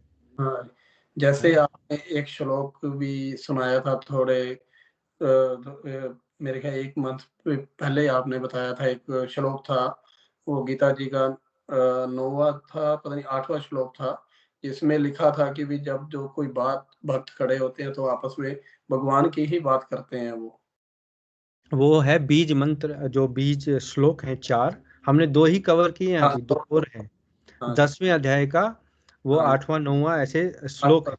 हाँ जी, हाँ, उसमें वो था मत चित्ता मत गता प्राणा बोधयन्तः परस्परम कथायन्ताश्च माम नित्यम तुषन्ति च रमन्ति च। मतलब मत चित्ता मत गत प्राणा, हाँ जी, मतलब उनका चित्त जो मेरे भक्त हैं, उनका चित्त मुझ में लगा रहता है। में लगा रहता है जी, बोधयन्तः परस्परम, मतलब परस्परम आपस में वो एक दूसरे बात, को हाँ जी, बात करते हैं, मेरे ही मतलब ज्ञान देते हैं और लेते हैं हाँ जी, भगवान के बारे में। हाँ जी, कथायन्तश्च माम नित्यम तुष्यन्ति चा रमन्ति चा, मतलब रमन्ति, इसमें ही संतुष्ट होते हैं और इसमें ही रमन्ति, मतलब इसमें आनंद लेते हैं, एक दूसरे को कथाएं सुनाकर बताकर भगवान की, है ना। हाँ जी, तो हाँ जी, वो उस भगवान के सच्चे भक्त हैं। हाँ जी, भगवान ने यही बताया है श्लोक में। यही है। मुझे बहुत अच्छा लगा आपको ये श्लोक याद रहा। ये नहीं, बहुत ये बीज मंत्र है, बीज श्लोक है भगवत गीता का। और मैंने अभी शुरू तो नहीं की श्री भगवत गीता, क्योंकि आपने बोला था कि सबसे पहले वो करना है, कि मेरी जिज्ञासा बहुत है, मेरे हो रहा है कि मैं किसी तरह यहाँ से जाऊं, कि मैं और वहाँ पहले दिल्ली इस्कॉन टेम्पल जाऊं, उसके बाद मैं वृंदावन जाऊं, ताकि उस पावन धरती जहाँ हमारे प्रभु के श्री भगवान जी ने जन्म लिया था, कि मेरे मेरे में बहुत जिज्ञासा हो रही है जाने की उसके मामले में। और मैं आपकी किताबें या जब ऐसी जिज्ञासा तो देखो, ऐसी जिज्ञासा हर एक इंसान के अंदर इतनी जल्दी से नहीं होती। आपके हाँ, अंदर है तो बहुत बढ़िया है। मैं तो कह रहा हूँ कि आप जाकर आइए, बहुत अच्छा है। तो आप आप दर्शन करके आइए वहाँ, जो मुझ आपको तो अच्छा लगेगा।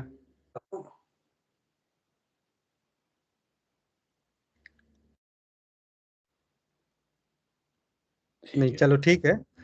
हरे कृष्ण। आपने हरे कृष्णा, बहुत बढ़िया। आप आते हैं प्रोग्राम्स में, सुनते हैं, इससे बहुत फर्क पड़ता है, हाँ जी, बहुत ज़्यादा फर्क पड़ता है। हाँ, ये देखने में तो बहुत हल्का लगता है कि क्या है, चल सुन लेते हैं क्योंकि आजकल यूट्यूब हो गया है ना, तो बहुत सारे उस पर भी लेक्चर्स आते रहते हैं, सुनते रहते हैं। लेकिन पार्टिसिपेट करना बहुत अलग बात होती है, जहाँ परस्पर बात होती है, प्रश्न होते हैं, है ना, कुछ अपनी जिज्ञासाएं क्लियर होती हैं, प्रश्नों के उत्तर मिलते हैं। तो ये एक अलग प्रभाव डालता है हमारे जीवन पर। सुनना भी अच्छा है, ऐसा नहीं है कि वो सुनना नहीं चाहिए, सुनना भी अच्छा है, लेकिन एक प्रभाव होता है ना हमारे जीवन पर, सुनने का बहुत कम है, ऐसे फेस टू फेस का ज्यादा होता है। और अपने आप किताब पढ़ने का, जैसे आप अपने आप पढ़ेंगे, उसका सबसे ज्यादा इफेक्ट पड़ता है। हाँ जी, हाँ, ठीक है, ठीक। तो ठीक है, हरे कृष्णा, धन्यवाद।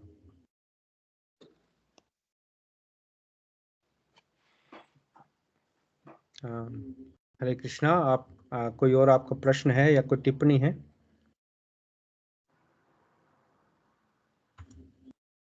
हरे कृष्णा प्रभु जी। हरे कृष्णा सुभाष जी, कैसे हैं आप? आशीर्वाद है प्रभु जी, ठीक हूँ। शिला प्रभुपाद की जय, शिला गुरुदेव की जय। आपकी आवाज थोड़ी आज कम मैं आ रही है। अब आ रही है प्रभु जी मेरी आवाज? हाँ, अब थोड़ी ठीक है। हाँ, आज की क्लास जो विवेकपूर्ण जिज्ञासा है प्रभु जी, इससे अच्छे से सारी चीजें क्लियर हुई। जैसे सीनियर हमारे डिवोटीज है, हमारे गुरु है, उनसे हमारा व्यवहार कैसा होना चाहिए, उनसे हमारे जो क्वेश्चन है वो कैसे होने चाहिए, उनसे जो उनके फालतू की क्वेश्चन नहीं होने चाहिए, समय की कीमत है, महापुरुषों से हमारा व्यवहार आचरण, ये सब चीजें जो आपने आज की क्लास में बताई। और असली जिज्ञासा जो हमारी है वो आध्यात्मिकता होनी चाहिए। उसकी जिज्ञासा हमारे को आध्यात्मिकता की करनी चाहिए, जैसे क्लियर हुआ। इससे हमारे खुद के आचरण में थोड़ा चेंजेस हाँ, नहीं, आपका आप अच्छा लगा कि आपने सारा ये लेक्चर सुना। आपके पास तो ये पुस्तक भी है, तो आप पढ़ते हैं इसको, और बहुत अच्छा है। तो इसमें आपका कोई ऐसा है, कोई पॉइंट आपको लगा हो कि हाँ, ये पॉइंट तो पहले नहीं पढ़ा, या आपको अच्छा लगा कोई पॉइंट इसमें से? हाँ प्रभु जी, जो जिज्ञासा है, इससे थोड़ा से मेरे को कोई एक एग्जाम्पल दूसरा याद आके, जैसे हमने कहा कि हम अच्छी जगह आध्यात्मिकता की करेंगे तो हमारा नेचर चेंज होगा। और उससे कि जो हमारा डबल फेस है, पिछली क्लास में आपने बताया कि सबके अलग अलग हैं, तो उसकी क्लियरिटी आएगी। तो आप हमारे को अच्छे से ये सब आध्यात्मिकता की ओर ले जा रहे हैं, तो ये सारी चीजें हमारे अच्छे से एक अच्छा नेचर क्रिएट होगा, जिससे डबल फेस नहीं होंगे और आध्यात्मिक खुद अपने आप को चेंज कर पाएंगे।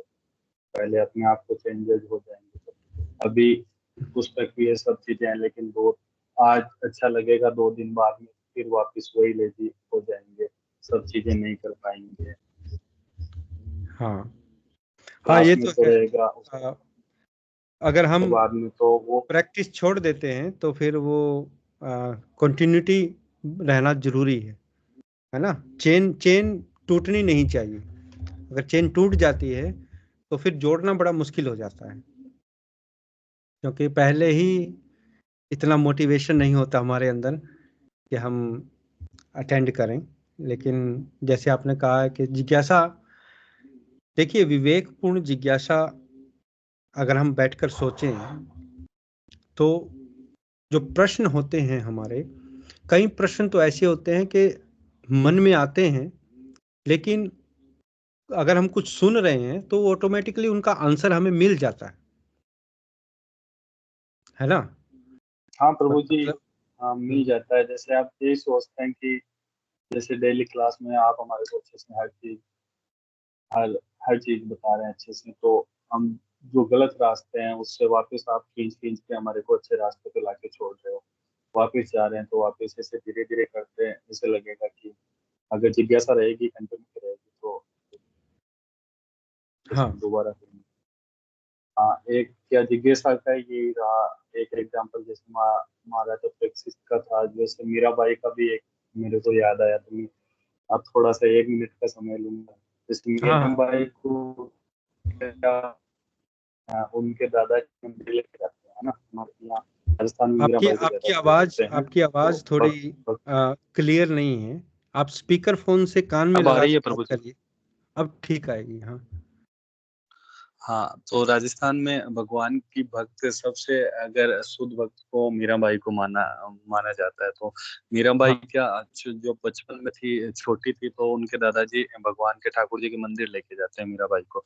तो मीराबाई सामने से, जैसे अभी यही जो जुलूस आपने अध्याय में था ना कि जुलूस निकल रहा है, तो जिज्ञासु बालक पूछता है, वैसे ही मीराबाई एक शादी की बंदोरी निकल रही होती है। तो मीराबाई अपने दादाजी से पूछती है कि दादाजी ये क्या क्या चल रहा है। तो वो बोलते हैं ये शादी, अ, जो बारात निकल रही है और शादी शादी के लिए जा रहे हैं, तो कि मेरी भी होगी कि हाँ। तो वो हट पकड़ लेती है, बताते हैं। तो वो बोलती है कि हाँ तेरी भी होगी, कि मेरी किससे होगी। तो दादाजी अब बच्चे को कैसे समझाए, छोटी मीराबाई तो छोटी बालक थी, तो कि तेरे पति हैं वो भगवान ठाकुर जी है, वो सामने मंदिर से ऐसे बोल दिया पीछे छुड़वाने के लिए। तो मीराबाई भगवान की शादी, अब कुछ ना कुछ भक्ति एक अलग होती है। तो समाज में सब शादी वादी करने के बाद में भी मीरा को जब चित्तौड़ भोजराज से शादी की तो वो भी भोजराज भी यही सोचते थे कि मीरा पागल है, भगवान की इतनी भक्ति करती है।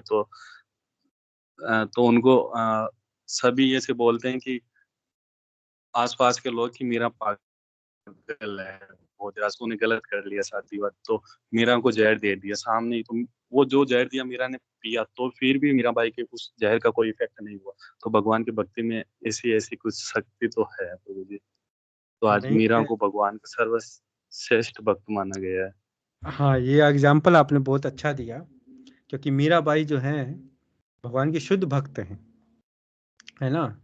और और जो जिज्ञासा का आपने एग्जाम्पल दिया, जैसे शिला प्रभुपाद जी ने दिया था, तो ऐसे बच्चों में है। लेकिन देखिए उनकी जिज्ञासा कैसी थी कि उन्होंने जिज्ञासा की और उनको बताया गया कि ठाकुर जी आपके पति हैं, तो उन्होंने वो मतलब ऐसे हृदय से उनको स्वीकार किया कि वो इतनी बड़ी भक्त हो गई हैं भगवान की, है ना।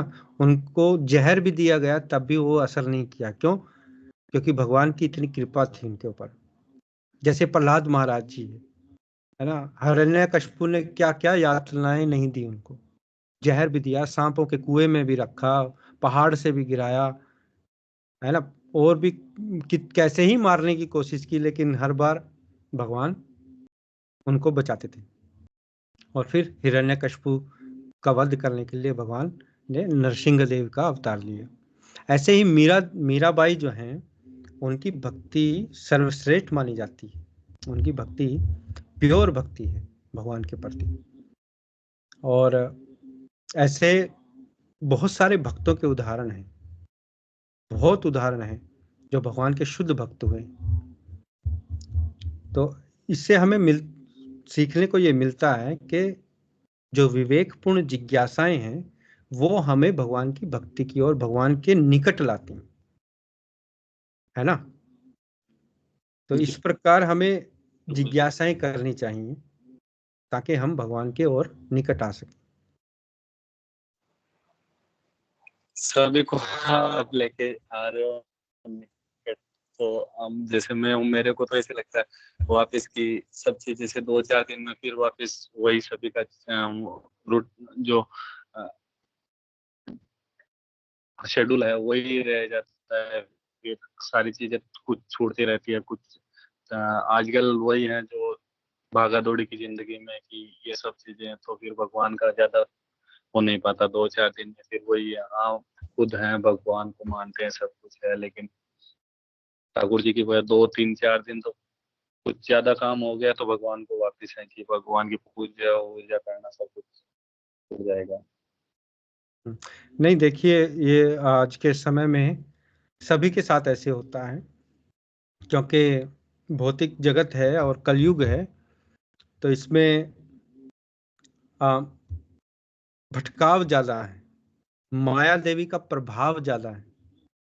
और माया देवी का इतना तकड़ा प्रभाव है कि हम प्रैक्टिस तो करते हैं लेकिन फिर भी ऐसे लगता है कि फिर जैसे दोबारा माया में गिर गए। लेकिन भक्त का लक्षण क्या है? प्रभु जी ये कहते हैं, मैं सुना है उनसे, कि भक्त का लक्षण ये है कि माया में गिरना नॉर्मल है, सभी गिरेंगे क्योंकि सभी माया में। लेकिन भक्त जो होता है दोबारा खड़ा होता है और फिर चलता है, फिर गिरता है, फिर दोबारा खड़ा होता है, फिर चलता है, फिर गिरता है, फिर चलता है, खड़ा होता है, फिर चलता है। मतलब माया तो गिराती रहती है, लेकिन भक्त जो है के प्रति उसका लगाव, अटैचमेंट, जो अभी हमारी अटैचमेंट हमारी चीजों से है ना, भौतिक चीजों से, लेकिन भक्त की अटैचमेंट भगवान से होती है। और वो लगाव जो होता है उसको फिर दोबारा खड़ा होकर चलने में मदद करता है भक्ति के रास्ते पर। और वो ही भगवान देखते हैं कि ये दोबारा बार बार माया के प्रभाव से गिर रहा है लेकिन फिर भी भक्ति नहीं छोड़ रहा, तब भगवान प्रसन्न होते हैं। तो हमें हिम्मत नहीं हारनी, हमें धैर्य नहीं छोड़ना चाहिए। धैर्य बहुत जरूरी है।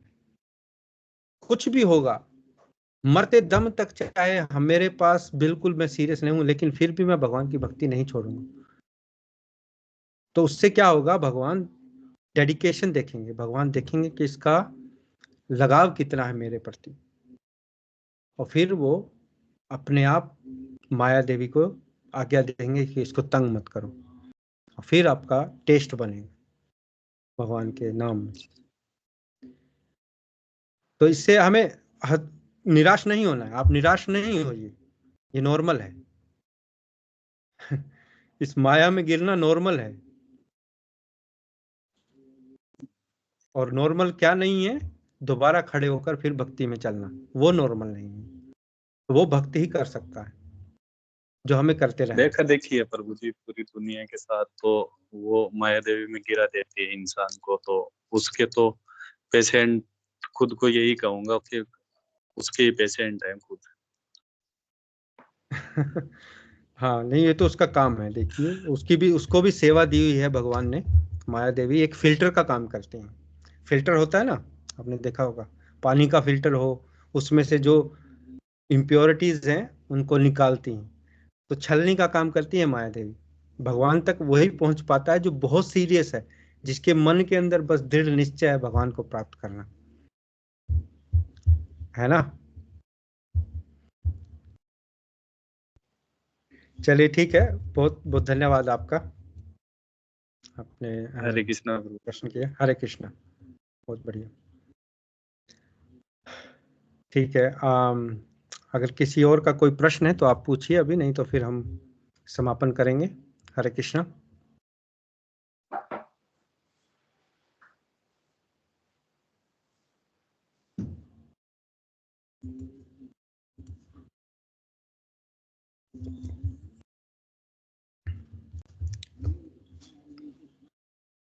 ठीक है, मैं 10 सेकंड वेट करता हूँ, आप माइक ऑन करके बोल सकते हैं। हरे कृष्णा। हरे कृष्णा प्रभु जी।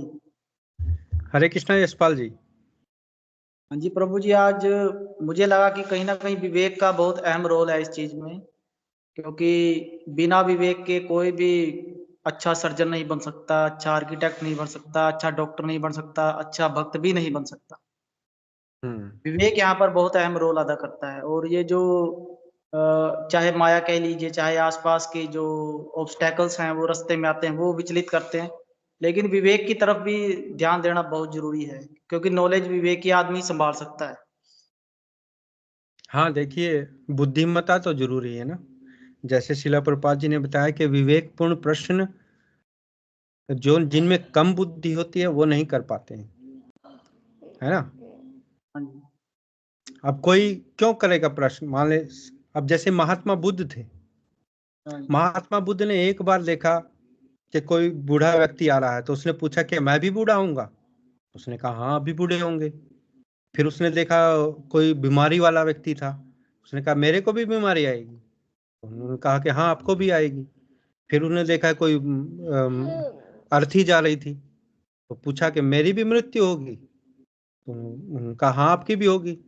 उन्होंने उसी टाइम ही छोड़ दिया सब कुछ के अच्छा मुझे नहीं मरना, मुझे नहीं बीमार होना, मुझे बूढ़ा नहीं होना, मुझे ये समस्याएं नहीं झेलनी, तो इनका सॉल्यूशन क्या है, इनका समाधान क्या है। तो समाधान ढूंढने चले गए। और फिर अब पता ही है हमें कितना उन्होंने प्रैक्टिस की, कितना ध्यान किया, और फिर उनको निर्वाण प्राप्त हुआ। तो ऐसे अगर हम देखेंगे कि ये विवेकपूर्ण है, विवेक का बहुत इसमें अहम रोल है।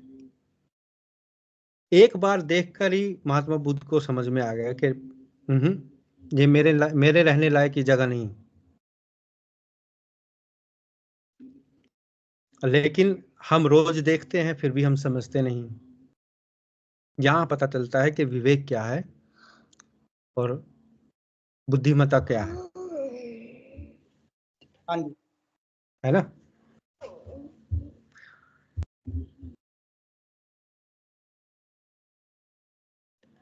और कोई प्रश्न है आपका?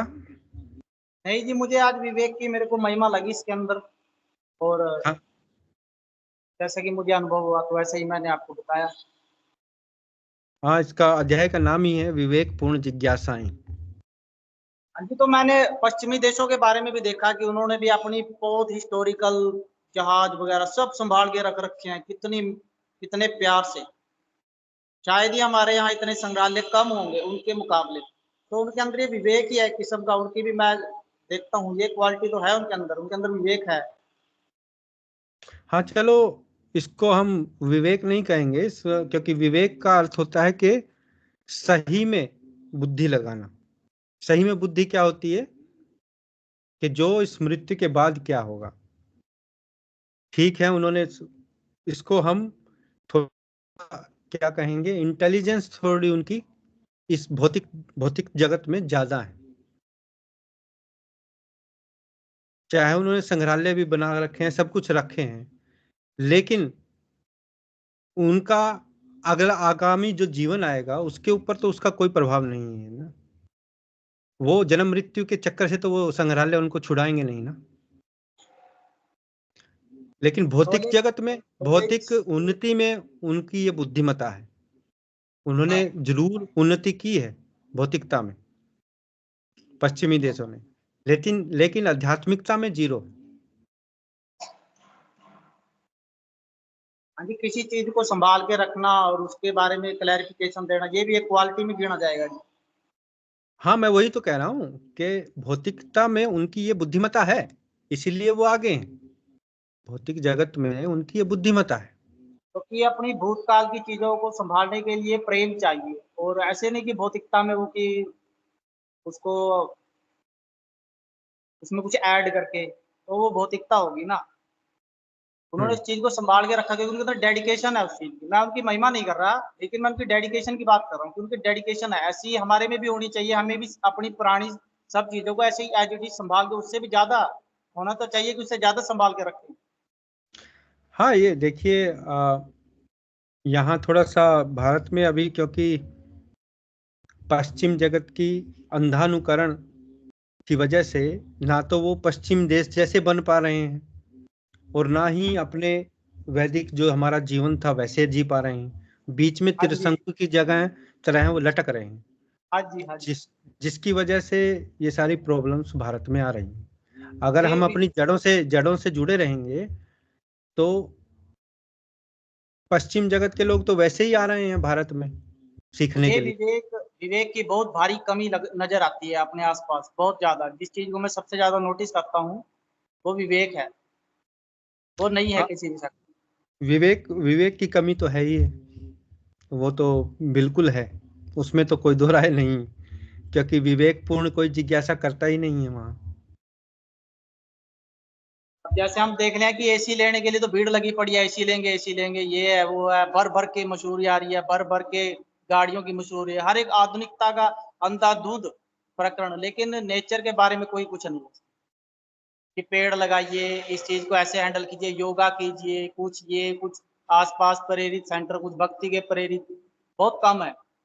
नहीं है, लोगों में धीरे धीरे जागृति आ रही है, लेकिन बहुत कम, बहुत धीरे है, बहुत धीरे है, बहुत कम है। लेकिन फिर भी लोगों का थोड़ा थोड़ा सा, जो लोग जागृत हो गए हैं, जैसे संदीप जी हैं, वो अभी जाके कुछ ना कुछ ऐसा करेंगे। तो ऐसे लोग जो अभी जागृत हो रहे हैं, तो धीरे धीरे बदलाव आएगा, लेकिन बहुत स्लो है, बहुत धीरे है, धीमा है। हाँ, ये तो मानने वाली बात है, इसमें कोई दो राय नहीं। चलिए ठीक है, कोई बात नहीं। आपने पार्टिसिपेट किया तो हम अभी यहाँ समापन करेंगे और प्रेयर गाएंगे। महाराज Hare Krishna Madhav. Hare Krishna. Okay, you ready? Yes. Okay, start. Maharaj, please hear us. Maharaj, please hear us. We have learned some real good stuff. We have learned some real good stuff. Maharaj, we have learned one thing, Maharaj, we have learnt one thing, and today for you we will sing. and today for you we will sing. If our room is clean, If our room is clean, then our mind is clean. then our mind is clean. If our mind is clean, If our mind is clean, we can do anything. we can do anything. If our room is dirty, If our room is dirty, then so are we. then so are we. And if we are dirty, And if we are dirty, we're not happy. we're not happy. Wasting time Wasting time is the greatest crime. is the greatest crime, Because wasted time because wasted time means a wasted mind. means a wasted mind. So best is your time So best use your time when you're in your prime. when you are in your prime, And your whole life and your whole life will be sublime. will be sublime. If your wealth is gone, If your wealth is gone, then there is nothing wrong. then there is nothing wrong. But if your health is gone, But if your health is gone, that's a different song. that's a different song. If your character dies, If your character dies, then the world will cry. then the world will cry. Only saintly behavior, Only saintly behavior that's humanity thrive. lets humanity thrive. Hare Krishna, Krishna Krishna, Hare Hare, Hare Rama, Rama Rama, Hare Hare. Hare Krishna, Krishna Krishna, Hare Hare, Hare Rama, Rama Rama, Hare Hare. We must always remember Krishna We must always remember Krishna and never forget him too. and never forget him too. But how are we to practice this with so many things to do? But how are we to practice this with so many things to do? That is the greatest question. That is the greatest question. And here is the greatest clue. And here is the greatest clue. You can only remember. No, You can. you must learn to. You must learn to act so nicely that Krishna remembers you. You must learn to work so nicely that Krishna remembers you. So listen very closely So listen very closely and make your thinking sharp. and make your thinking sharp. That's how you can live and work so Krishna won't depart. That's how we can live and work so Krishna won't depart. If something's due tomorrow, If something's due tomorrow, finish it today. finish it today. Whatever's due today, Whatever's due today, do it now, don't delay. do it now, don't delay. Your friends might be lazy Your friends might be lazy or doing bad things, or doing bad things, but you think again, but you think again, don't follow them, don't follow them, and you will win the end. and you will win the end. Whatever work we're given, Whatever work we given, we do our very best. we do our very best. We only live with what we need and give Krishna the rest. We only live with what we need and give Krishna the rest. This is how to live, to work and to play. We learn to live the sail, see Krishna every day. This is how to live, to work and to play. You learn to live this way, see Krishna every day. And when our time is up, he'll take us up above. We'll sing and dance to him with a heart full of love. When our time is up, he'll take us up above. We sing and dance with him with the heart full of love. So chant Krishna's name, his glories and his fame is the only way this world will ever become sin. So chant Krishna's name, his glories and his fame. The only way this world will ever become sane. Now please ask this greatest Christian Now please ask this greatest question and find this greatest clue. and find this greatest clue. You can only remember Krishna You can only remember Krishna if Krishna remembers you. if Krishna remembers you. Hare Krishna, Krishna Krishna, Hare Hare, Hare Rama, Rama Rama, Hare Hare. Hare Krishna, Krishna Krishna, Hare Hare, Hare Rama, Rama Rama, Hare Hare. जय his holiness Mahavishnu Goswami महाराज की जय. Jai, Jagat Guru शिला प्रभुपाद की जय. Jai. Shri अनंत कोटि वैष्णव वृंद की जय। नित्य गौर प्रेमानंदे हरि हरि हरि बोल। बोल। नमो नमो शुद्धाय ओम कृष्ण श्री प्रसाद शुभदाय कृष्ण प्रसाद पतले नमो श्रीमते शुद्धाय कृष्ण महापुरुषम प्रसाद इति नाम्ने। नमो ओम श्री शुभदाय कृष्ण प्रसाद पतले श्रीमते भक्तिवेदांत स्वामी नाम्ने। नमस्ते सरस्वती देवे गणवाणी निर्विशेष